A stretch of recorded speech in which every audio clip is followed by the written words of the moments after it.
Magandang araw mga kabukid. Nandito ako ngayon sa Barangay Santa Barbara. Sakop ng San Antonio? San Antonio, Nueva Ecija, no? Dahil yung ating isang concern na followers at subscriber ay humingi na ng saklolo. Idol, Sunny Boy, shoutout sir. Matagal mo na ba akong pinapanood? Matagal na. So, tignan natin yung kanyang tanim. Sir, ano ba tanim mo? Sitaw tsaka sile. O sige. Ay, ito ba? Sitaw? Ah, yan. Bago sa'yo din yon. Uy, sa'yo itong sitaw.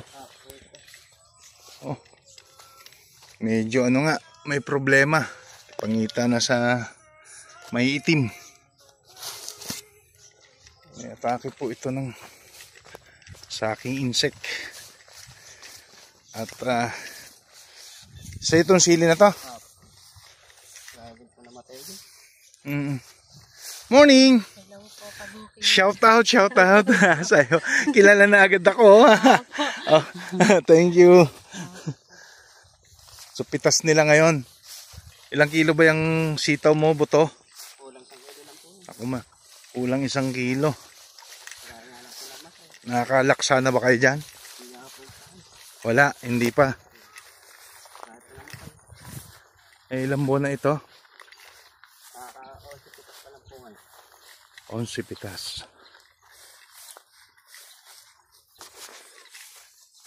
Oo nga. Same old story mga kabukid.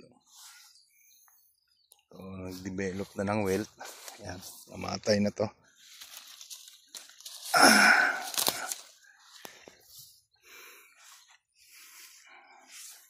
May atake pa ng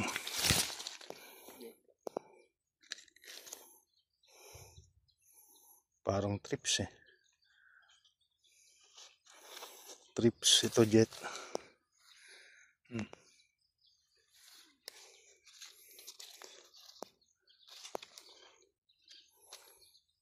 So maraming problema.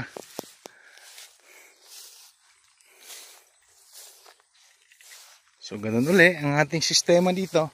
Good morning po, father mo? Tito mo. Good morning po, dumadalaw po, El Kabukid. Ano pong halaman nyo, kuya?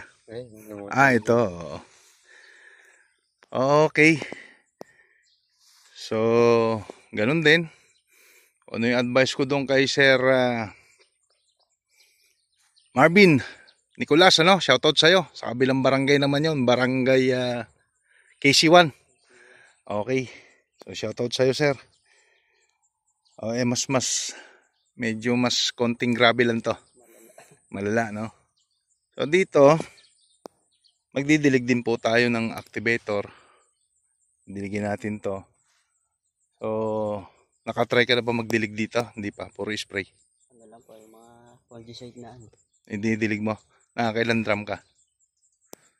Pag-asa spray, 5 karga po. Ididilig natin. Pwede. Siguro kasi narito isang drum. Sardinas na maliit.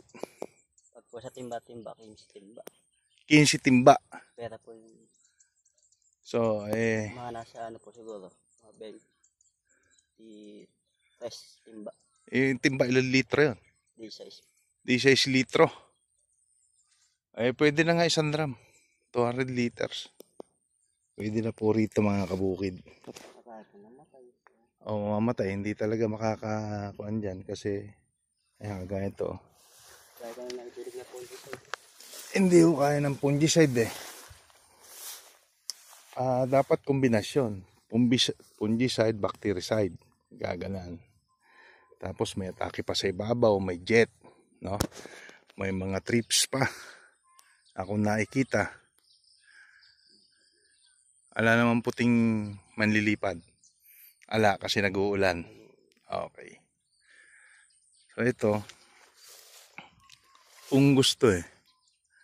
Yang nangingitim na yan. Fungus yan. Pag dito sa puno, bakterya to. Yan. Tandaan nyo po mga kabukid, namamatay na po. Patay na isang puno. Tuyo na. Buti nga hindi humahawa kasi yan, welt yan eh. So ganun, papaano tayo dito ng miracle foliar, anti-stress sa palagi ang pagulan, sa insekto. Okay, yung ating fungicide, yung ating miracle foliar, may kasama na rin siyang fungicide. Kaya ito, ma-address niya na to.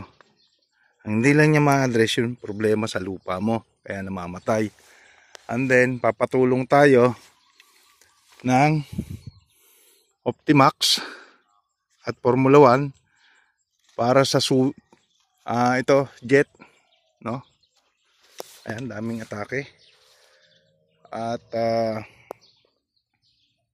sa mga flying insect, para hindi na madagdagan pa yung problema ng iyong halaman. So kaya pa ho ito, sipagan mo lang spray ng gamot natin. Kasi yung iba nga, nakita nyo ho ba yung sa Santa Rosa ko? Mas malala po yun. Yun lang mga kabukid. Ating pa rin produkto, ikakana rito kasi ayaw ng pakinggan ng mga chemical na nilalagay mo, no? Ayaw na, no? Nagkaroon na po ng resistance at immunity yung mga insekto. Tapos lagi yung nag-uulan, puro fungicide ka lang, ala ka nilalagay na bakterya. Ayun, pag-usapan natin to sa kubo mo.